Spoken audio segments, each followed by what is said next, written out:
Today, we have a first on Speaker Dynamics Own the Room. We are going to hear from an author of a novel. So not just any novel, though. This novel is called Fever Pitch, and the protagonist is somebody who is pitching his startup to save his life, like literally to save his life. Are you intrigued? Yeah, I was as well, which is why I'm delighted to share this conversation that I had with Ben Wiener, who is the author of Fever Pitch, who, in his day job, he's a venture capitalist, but he also is a heck of a writer. It's a great conversation. Stay tuned. Hi, I'm Karin Reed. I'm a 4-time author, Emmy Award-winning broadcast journalist, and communication expert on helping people to own the room, whether it be a physical one or a virtual one. Welcome to Speaker Dynamics. Ben Wiener, thank you so much for joining me. I'm really excited for this conversation on multiple levels. First of all, I love the book. I literally did read it, cover to cover, whatever the digital version is of that. But I also spotted all of these insider jokes, having spent some time in the startup world as well. So let's just begin by giving people an understanding of how you came to be, and I love how you told me to say this, professional venture capitalist and an unprofessional author. So tell me and tell our listeners and viewers a little bit about your journey from here to there. Okay. So first of all, thank you so much for having me. It's a really a great thrill to be on your podcast. I love your work and the quality of what you do. So I'm privileged to be a guest on the show. I don't want to belabor my story too much, but basically, lawyer turned entrepreneur turned venture capitalist turned reader. I started to read voraciously. I used to read when I was a kid, but then I stopped. I had my own kids, and you're busy with your career. I started to read out of necessity when I became a venture capitalist at age 43 because I knew that I didn't know what I needed to know, and the fastest way to get information was to read it from other people. And I just became an addict to reading, and the reading propelled me into writing. So as I began to read more and more and realize how it was transforming me, like very quickly, not just as an investor, but as a person, I started to get into other types of writing that I found very impactful. And I found that I was learning so much from books that I thought when I had one or two insights, which came later, I thought the most fun way to relate them would be through something written. I did not have a lot of confidence that I could be a writer because I'd never dreamed of writing a book before, but I had read enough about writing that I felt I could take a crack at putting something on paper. And I wasn't committed on hitting publish until other people read it. I got an editor, other people read it. They told me, wow, this is actually, the best reaction I ever got to one of my manuscripts was one of my friends gave it back to me and said, wait, you wrote this? So, you? Of all people? Right. So that was like the greatest compliment I could have gotten. Like they couldn't believe that I had written something that actually read like a proper, novel. So that was my journey into my journey into writing was like most of the things in my life was backwards and accidental and only out of just a desire to be helpful and try to put something into the world that I thought could be helpful to others. Yeah, it is a very compelling yet easy read, and it hits on some really key tenets of what makes a good startup pitch. And I'm sure that you've heard a gazillion that have hurt your ears and perhaps some that made your eyes light up. But, I have to ask you, you have this 250-page novel, which is basically helping people to be better at pitching. I love how you said, rather than writing a 2,000-word LinkedIn post like a normal person, those are your words. So what made you take this approach for Fever Pitch? There's different ways to describe it.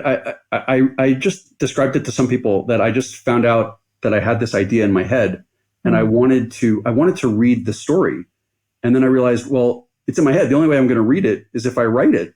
And I started to outline it. It was very gradual. I like I said, I had imposter syndrome. I wasn't sure that I could write something that would be a quality piece of work, but it was just so much fun to see it come to, and I really was not committed to publish it until I let other people read it. And they said, yeah, you really should do this. Like, this is fun and educational at the same time.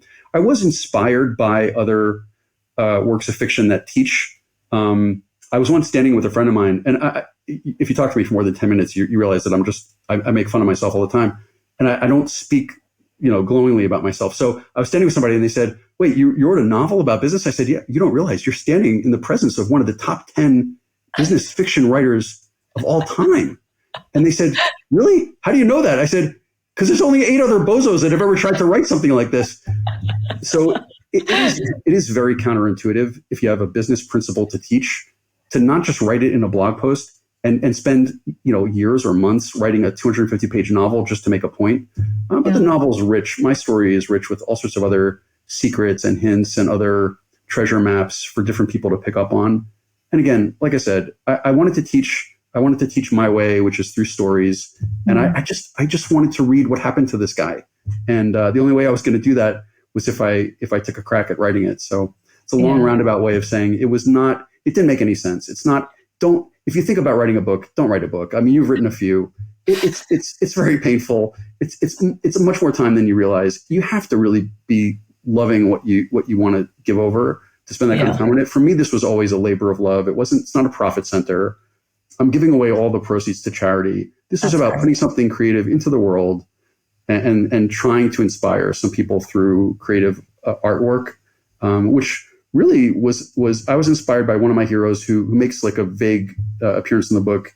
The band Rush features throughout the book, and Neil Geddy Lee, and yes. Yeah. So Neil was an inspiration. He had just passed away when I started to work on the book. He was always trying to teach through his lyrics and through his art. And I thought, let me try to do that my way through a book and try to give something to founders that they can actually use to improve their chances of success with people like me who they need to give them money.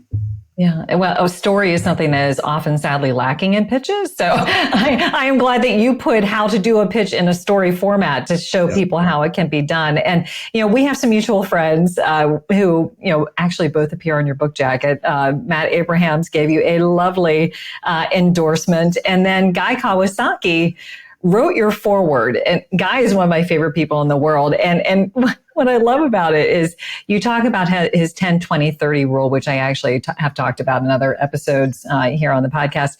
And, basically, no more than 10 slides, no longer than 20 minutes, and no smaller than 30-point font, which typically when I say that, people's heads start to spin. They're like, no, how is that possible? But your protagonist, who was failing at pitching multiple times over, decided to, try out the 10-20-30 rule and then failed miserably. So how did you get Guy? You a mobster, and the mobster says, kill him, so. Right, exactly. Right. And I think that the quote was, I couldn't pitch Polygon to save my life. And it was literal. I love that you said that. But how did you get Guy to write your foreword when, basically you're saying that framework did not work? It's a long story. I'm so grateful to Guy. He's such a special person. I did not know him. I worshipped him as I grew up as a founder and then as an investor. I advocated his 10-20-30 rule to anybody who would listen. I used it in all of my pitches, in any deck that I produced. And I felt that with all due respect to him, I had always felt that there was something missing, that I don't think he was trying to be comprehensive. I think he was trying to be helpful. Sure. And he put out something that was extremely helpful. But I felt that the 10-20-30 rule, with all due respect to him, wasn't enough. And that sent me down the rabbit hole of years of research to try to figure out, was there something different or something additive? Yeah. And I came up with something additive. If my framework, which we may have time to discuss, is basically... We are going to talk about it because I definitely want to have you go into it. I'm advocating using the 10-20-30 rule as the skeleton, the structure of the pitch, but adding the HEART, the heart elements, my 5-part framework as the heart, no pun intended or pun intended, of the pitch. So, but to answer your question, I just cold emailed him. I got his email and I wrote to him and I said, you basically, I'm paraphrasing. I didn't say it exactly this, but you don't know who I am. I'm a serious person. I absolutely worship you. Your work has had a deep impact on me, but I've written this crazy 250-page novel that goes further. And if you're open-minded, I would love for you to take a look at it. I'd be deeply honored if you even looked at it. I'd be even further honored if you wrote a blurb, and I'd be blown away if you wrote the foreword, because I knew that he had written forewords for other people's books. I just assumed that he knew them and was friendly with them. But I figure, the way anchoring works is you ask for something big, so at least you'll get a blurb on the cover. Anyway, to make a long story short, he actually wrote back, which was wild. You hold your breath and you say a couple prayers and you open up the email. And it said, very lukewarm. Yeah, I'm busy. Send it over. I'll take a look. It sounds intriguing, but no promises. And then 3 days later, I got an email, the email, opened it up. Ben, oh my God, just OMG, this is hysterical. Here's the forward to your book. It was unbelievable. And he asks in the forward to have a role in the movie version of the book. Like it's hysterical. And, yeah, that's right. I mean, he could play himself, actually. Yes. And it does, I will tell you, Ben, it reads like a script. Like I could imagine the characters. I don't know if that was your intention, but absolutely. You know, it's all the same thing. Without jumping the shark or the lead or whatever. Yeah. These frameworks are all the same. I got to writing the story because I was researching storytelling, the science of storytelling, the structure, the evolutionary biology, the neurology. And I got to screenwriting and novel writing in my journey. One book led to another, one reference led to another. I got to Blake Snyder's famous book, Save the Cat, which is basically disclosing the outlines that all Hollywood scriptwriters use. And he was referencing Joseph Campbell and Will Storr was referencing. And so I realized, wait, I have this story forming in my head about the structure of business storytelling. Well, I better make sure that it adheres to the structure of Hollywood and novel storytelling. It's all the same structures. So it's not by coincidence. I modeled the book after known narrative arcs that exist in the world to make sure that it would resonate with readers. And thankfully it did. Well, let's talk a little bit about some of the misconceptions that I often find, I'm sure you also find with founders. And one of the ones that rang true with me that you talk about in the book is that there is a statement by Mark, your protagonist, if we build it, they will come. How common is that? And have you heard over and over? Yeah, that movie has done more damage to founders for a generation. I mean, great movie, bad message to entrepreneurs. It doesn't work that way. Bad business model. That's a classic mistake. But I want to take a step back. I have deep respect for founders. I was a founder for many years. My work and my book is not a critique of founders. Founders are amazing. They're putting all their eggs, they're betting the farm on one crazy idea to put a dent in the world. And I have such admiration. I was there. I know what it feels like. This is not a critique. What I'm saying is a lot of founders like Mark Edmund in the book, they're so busy trying to solve the world's biggest problems. The last thing they're trying to figure out is what slides to put in their slide deck for some, ridiculous investor that they just need to get through to get a check to keep going. And unfortunately, raising money is a gating factor for the success of a startup. And they do need to spend a little bit of time and effort on ordering that material, because the research that we've done and the research that I did leading up to the research behind the book was a survey of other investors in 2020. We made an anonymous survey of my colleagues with a couple friends of mine.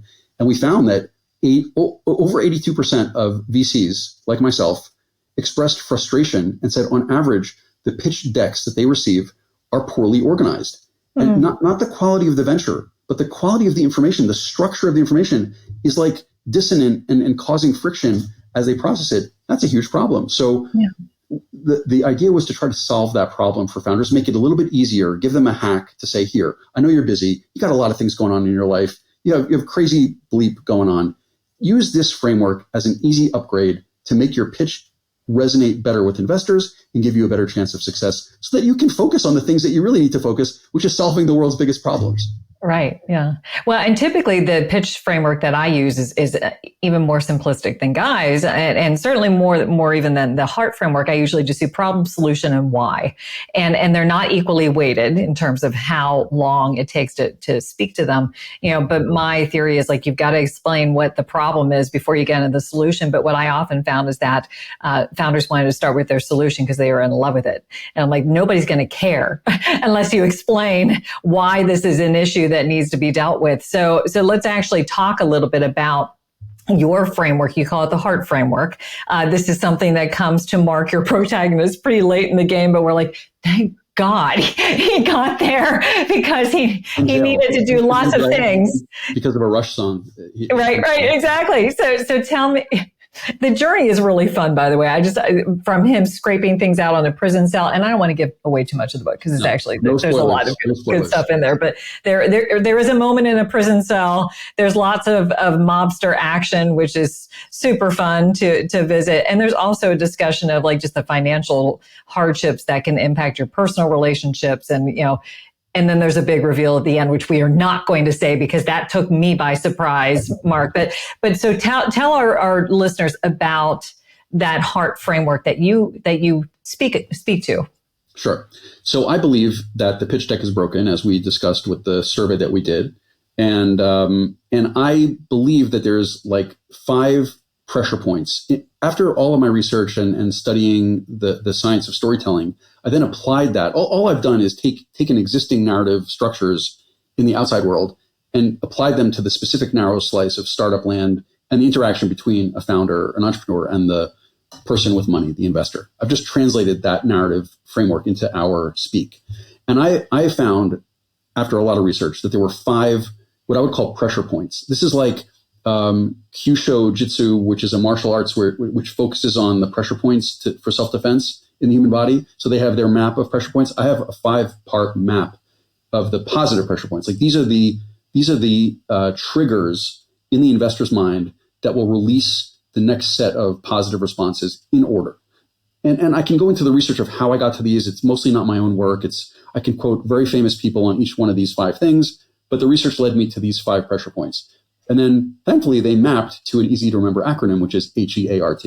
So the H was the hardest one to sort of, it should have been a W because it's Y, but I picked the word hypothesis, which is, an H. Yes, start with Y. Simon Sinek, the Golden Circle, every great movement starts with Y. I didn't make that up, but I'm just interpreting that. That has to be the opening line of the pitch. At XYZ Company, we believe, or my name is Ben, like I just did. I'm Ben. I believe that the pitch deck is broken. We're throwing down the gauntlet and we're trying to connect with the investor and say, A, do we believe in the same thing about the future of this market? And even if you're not there yet, I've at least indicated to you where I'm trying to take you. I hope that over the next 20 minutes or 15 or 2 in the elevator or hour or over the next couple of weeks, I will get you to believe what I believe. What I've seen as the future of our space, I want to bring you there and get some of your money to help me take you there. So that's number 1. H, hypothesis, start with Y, Simon Sinek. If you haven't watched the Golden Circle video, where have you been? Go watch that video. It's incredibly important. Next, E. And by the way, note when our hero, this is the hero journey. This is the Joseph Campbell hero journey, where the hero is not the founder. All founders are heroes. I'm not saying that they're not, but the hero in this story is the product, is the solution. Note when our hero enters the story. Our hero does not enter at the beginning. Your movie trailer for Mission Impossible, Tom Cruise or James Bond is not running around in the beginning before we know who they're chasing. Right, so right. The hero is coming later. So first we're setting it up. Start with why. What do we believe? Number 2, E, enormous stakes. There's a lot at stake. Lives are on the line. A lot of money is on the line. Whatever it is, there's a big outcome for the winner of this space. That's necessary because of people like me who are managing other people's money, who need to have big outcomes in order to justify a bet that we place on a startup. So big size matters in venture capital. Yeah, the 10x effect. yeah, but the size of the pie or the size of the prize needs to be large, and the founder needs to communicate that to the investor. If it's not patently obvious, then the founder needs to make sure that that's mentioned early on. This is what I believe, and if I'm right, there's a huge outcome at stake. And it's crazy to me, just to interrupt myself. What's crazy about these pressure points is that as an experienced investor, I can tell you that not only are often 4 out of 5 of these pressure points, or sometimes 5 out of 5, either not emphasized or not existent in the pitch. So I believe that 2 controversial things or 2 provocative things. Number 1, these are the 5 pressure points, and they're often not even in the pitch. And these 5 things are the pitch. If you had to boil down a pitch, it would be these 5 things. So imagine how frustrating it is as an investor, just as an aside. That's why 5 out of 6 investors said on average, we're very frustrated because they're sitting through pitches and the founder is not even hitting one of the pressure points that their own brains are asking for in their narrative arc. Okay, so back to the framework. Actually, before we go into that, so what do you think they spend too much time on at this point?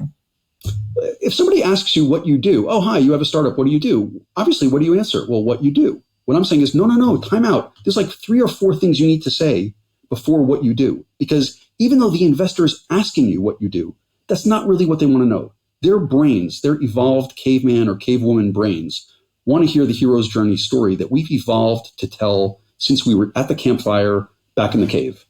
And the investors themselves, we ourselves, don't know what to tell you, Mr. or Mrs. Founder. We're telling you the wrong thing. We're telling you that we want the wrong thing. And this is very provocative. And this is why I'm nervous but I stand behind it. Okay. These are the 5 things that they really want to know even if they ask you for something else. So even if they ask you, oh, cool, what do? You don't answer with what you do. You say, oh, okay, thank you for your interest. We believe that blank, blank, blank about the market. There's a ton at stake because of XYZ. Now that's H and E. A, number 3, is alternatives are terrible. I'm still holding you off. I'm not telling you what I do.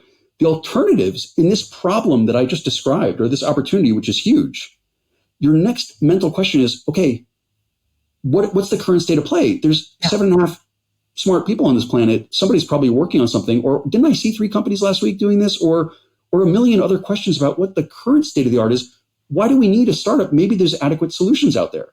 So we need to first explain very quickly what the current state of play is, what the current alternatives are, and why they're all messed up or grossly inadequate.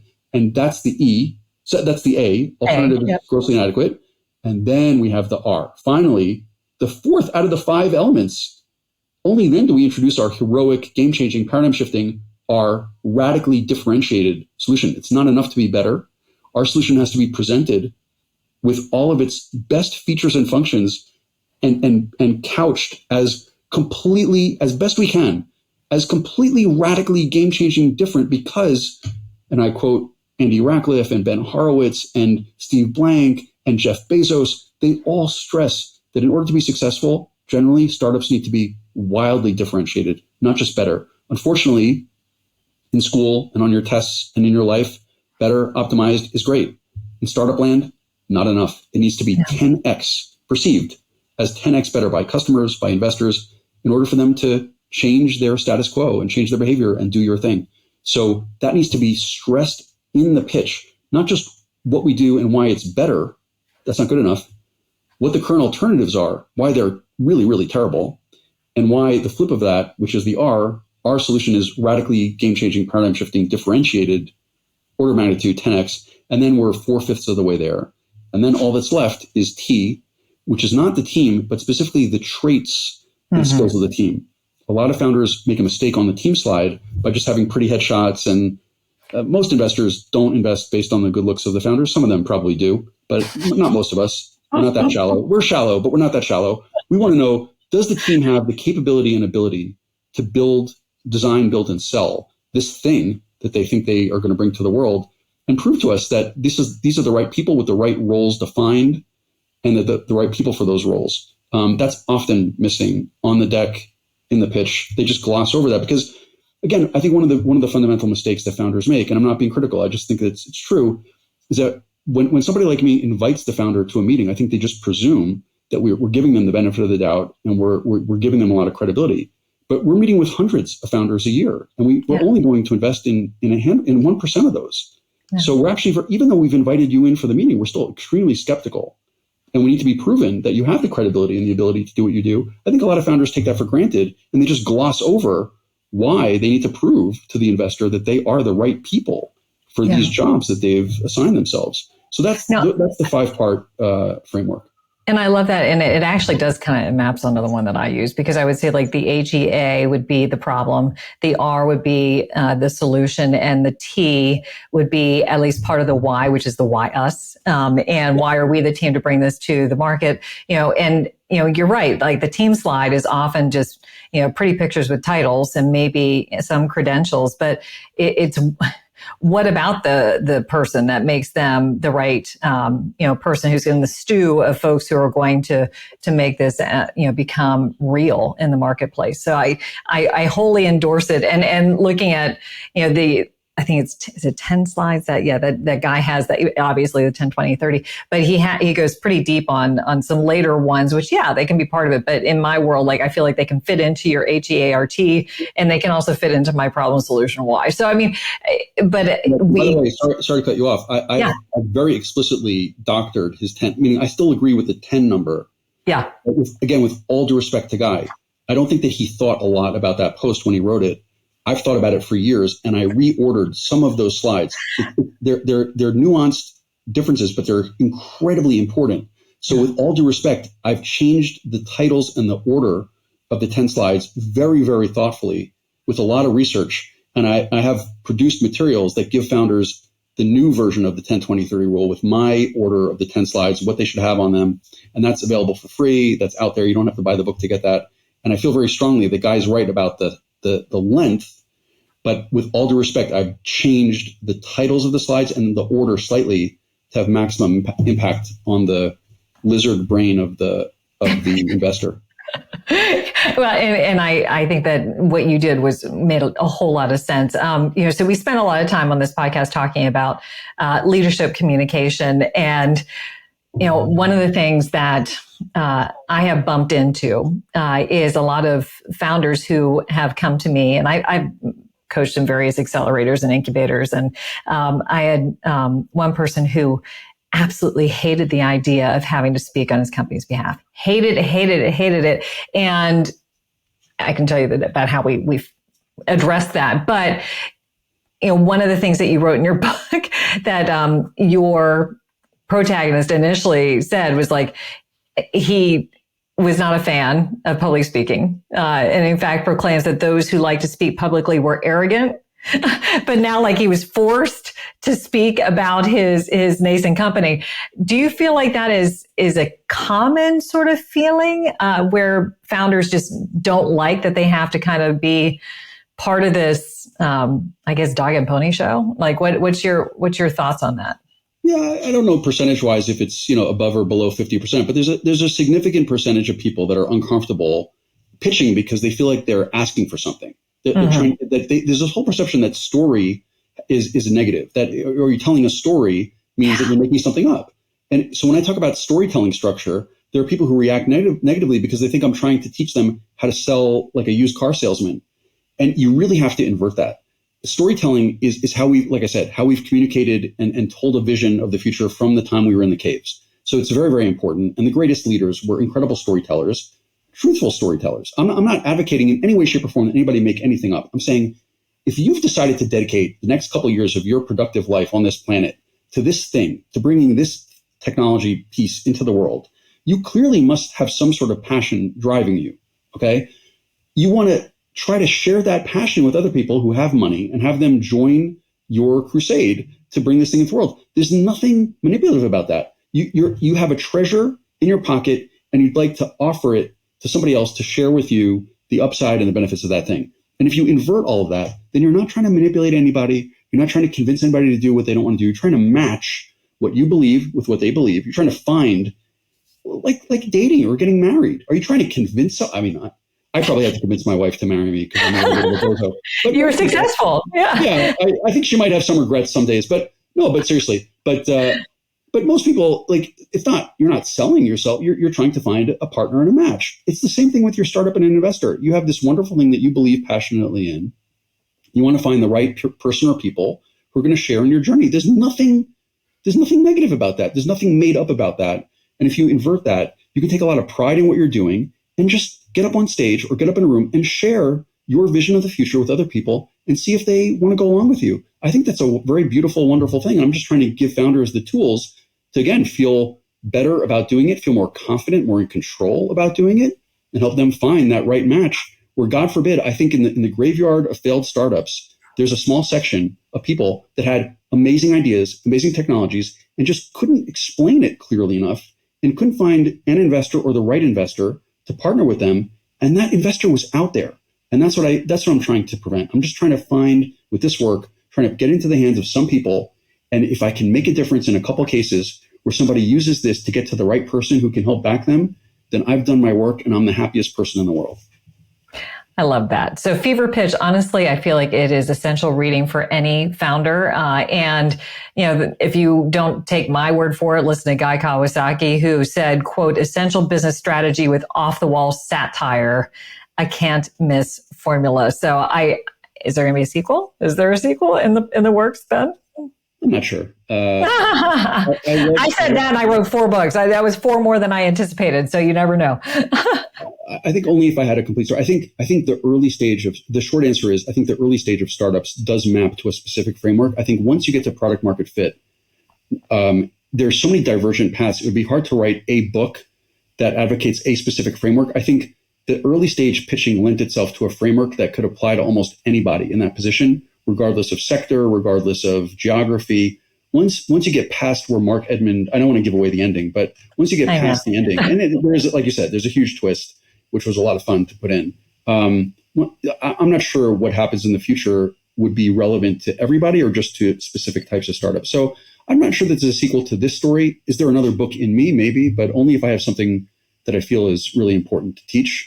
Then I would. But I want to know what happens to Mark, Ben. I want to know what happens to the mayor. I want to know all these things. But so just know that you have created this curiosity for the next chapter, and at least one of your readers. When you watch a great movie and you sort of do want it, but part of the greatness of some of these books is that it's up to the reader to decide in their own imagination what happens afterwards. And I think the best writers leave you hanging a little bit and leave you wondering about the possibilities of what could happen, because there are really limitless possibilities to what could happen to somebody in this position.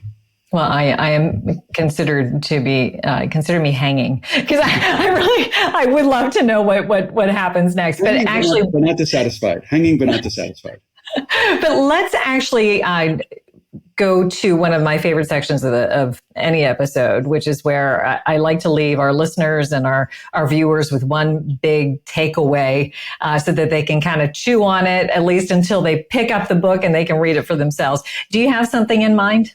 I do. It's probably a little tangential. I appreciate that you do this. I would really want to take it on a little tangent. Clearly, the big takeaway is the HERT framework, the HEART framework, and I'd love for people to digest that and use that. That's easy. The takeaway that I'd like to tell your listeners is sort of how I got to you and how I got to the book in the first place, which is paying it forward. I think it's underappreciated. And I literally would not be talking to you today if I had not paid it forward, quote unquote, to people that had helped me that I couldn't possibly pay back. And my way of paying back is because I can't pay, some of those people aren't even alive anymore. And part of the way that I pay back the people that helped me and show gratitude is by bringing things into the world or making other things happen. I'm no saint, but I'm just saying that occasionally I have done something that does pay it forward. And aside from being feel good and being wonderful and being good to other people, the message that I want to tell people is that it's crazy. It almost poisons it. It's crazy how often paying it forward kindly, nicely, generously pays you back in real dollars in this world. And some of the people that we mentioned that helped enable me to get to Matt Abrams and help were just acts of kindness or things that I did for people that unlocked business relationships, business opportunities that I never would have even encountered. And I think a lot of the work into this book and a lot of the reason that I wrote the book, I'm giving away the proceeds to charity. This was not about me trying to I almost published the book under a pseudonym because I was almost embarrassed to be writing a novel. Like, why is a venture capitalist writing a novel? The point was to get this material into the world as my gift back to founders and paying back people that I couldn't possibly pay back in the real world. So the business benefit of paying it forward is just, it continues to astound me, even in the most unintended ways and places.